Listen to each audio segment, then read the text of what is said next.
Radio Auto, essais croisés.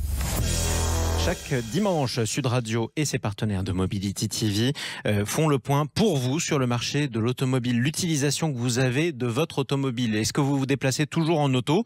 Sud Radio aime l'automobile, mais tout le monde ne peut pas se le permettre. Aujourd'hui, on parle du transport pour aller du domicile au travail. C'est le baromètre Mobilité et Entreprise 2022, Alphab France par l'IFOP. On en parle avec notre invité, Stéphane Cranier. Bonjour à vous. Bonjour Jean-Marie. Vous êtes le PDG d'Alphab. Comment les Français se déplacent-ils pour aller au travail lorsqu'ils partent de leur domicile? Bon, le premier enseignement de votre baromètre, c'est que la voiture reste incontournable. Absolument. Donc, ça fait 6 ans qu'on réalise cette étude et c'est l'intérêt de le faire dans la longueur. Et on voit en fait qu'il y a toujours un appétit très fort pour l'usage de la voiture puisque 3/4 d'entre eux continuent à utiliser leur voiture dans un cadre professionnel. Et ça, c'est assez important. Beaucoup d'évolutions aussi que vous pouvez mesurer de manière assez fine. Parlons d'abord de la distance de ce déplacement entre le domicile et le travail. En moyenne, on est à quelle distance de son travail ? Alors, ça reste une distance qui reste très modérée puisqu'on est en moyenne à 20 km de distance de trajet. Le problème étant que 20 km, selon où on se trouve, ça va plus ou moins vite. Et c'est là qu'on voit toute la différence, selon qu'on habite en zone urbaine ou alors en zone rurale. Absolument. Toujours une forte hétérogénéité entre les zones urbaines et les zones rurales. C'est pour ça que c'est difficile de faire un constat qui soit homogène et qu'il faut bien prendre en considération cette notion de géographie et d'usage. Exactement, parce que si vous avez 20 km à faire à l'heure de pointe dans une grande agglomération, imaginez la banlieue de Bordeaux ou celle de Marseille, c'est extrêmement compliqué. C'est justement ce qui nous amène à l'impact du trajet domicile-travail sur la qualité de vie, et en particulier la qualité de vie au travail. Et là, les enseignements sont très nombreux dans votre baromètre.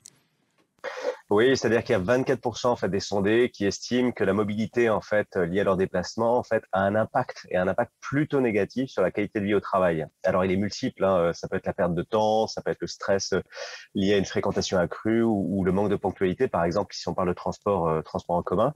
Mais c'est ça qui est intéressant, c'est de voir comment est-ce que eux perçoivent ça et comment est-ce qu'on peut s'adapter finalement à cette contrainte. Et ça, c'est le plus intéressant, c'est que le premier facteur, le premier impact négatif du déplacement entre le domicile et le travail, le premier des avantages pour les Français, c'est la perte de temps. Et en moyenne, on met combien de temps à rejoindre son travail depuis son domicile ?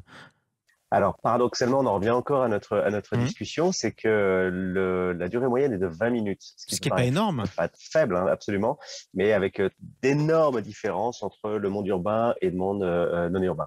Exactement, et c'est là qu'on voit toute la différence. Allons maintenant dans les zones urbaines, celles où le président de la République, par exemple, dans 10 métropoles, on en parlait tout à l'heure, veut créer à terme 10 RER, 10 réseaux express régionaux. Parlons de ces mobilités douces, elles repartent à la hausse. Alors quand je dis mobilité douce, c'est un terme barbare qui se veut doux pour mentionner en fait les vélos, par exemple, les trottinettes ou autre chose. C'est tout l'intérêt de cette étude IFOP, là encore dans la durée, c'est qu'on s'est aperçu de deux choses. La première, vous le citiez, c'est le fait que les usagers en fait ont toujours cet amour pour l'auto et néanmoins, en même temps, en fait, on voit un développement très fort des mobilités douces, puisque 35% d'entre eux utilisent des mobilités douces. Donc en fait, l'enseignement, c'est que on a une multimodalité dans l'usage et que c'est peut-être aussi une des résultats de la période Covid et du télétravail en conséquence, c'est que maintenant les usagers utilisent différemment leur mobilité et avec différents canaux finalement. Exactement. Alors en plus, on peut commencer à affiner les différentes manières selon lesquelles on se déplace. C'est-à-dire que vous avez d'un côté ce que vous appelez les transports doux classiques, donc la marche, le vélo, la trottinette, et de l'autre vous avez les transports doux électriques. Et cela aussi commence à se faire une place. Alors oui, donc les transports doux électriques, évidemment, parce que l'offre s'est énormément développée, que ce soit en 4 roues ou en 2 roues d'ailleurs. Et donc là, on voit bien que d'une part, il y a un sens à le faire parce que je pense que les usagers sont de plus en plus conscients aussi de l'impact qu'ils ont dans leur mobilité. Et d'autre part, c'est qu'ils ont le choix aujourd'hui. Exactement, et ce choix, il est très important. Autre choix, et ça y compte évidemment, surtout dans les grandes agglomérations, c'est le choix des transports en commun. Alors, les transports en commun, oui, je pense qu'il y a encore un effort tangible à faire de ce côté-là et c'est important là encore de le mettre en avant parce que ça contribue aussi à l'effort de la multimodalité et c'est important d'avoir une offre de transport en commun qui soit la plus forte possible.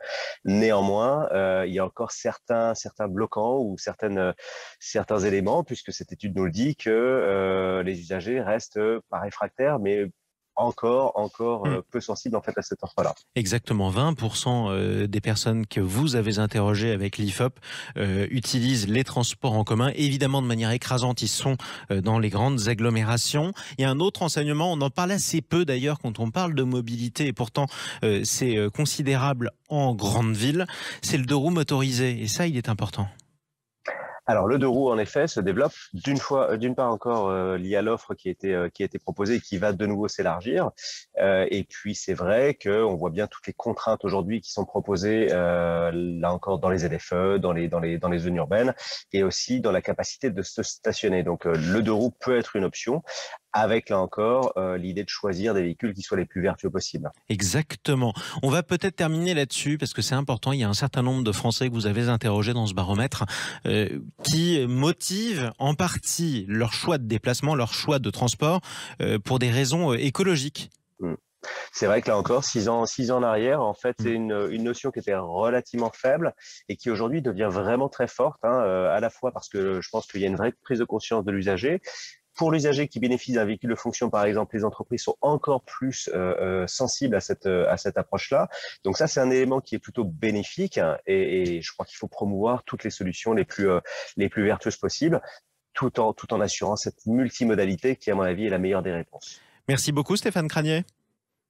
Merci à vous. PDG d'Alphabet, vous reviendrez évidemment dans Sud Radio Auto une autre fois, justement pour continuer à faire le point d'ailleurs sur le marché de l'automobile. L'enseignement de ce baromètre, c'est que malgré tout, quoi qu'on en pense, la voiture à ce stade reste incontournable. À une prochaine fois sur Sud Radio.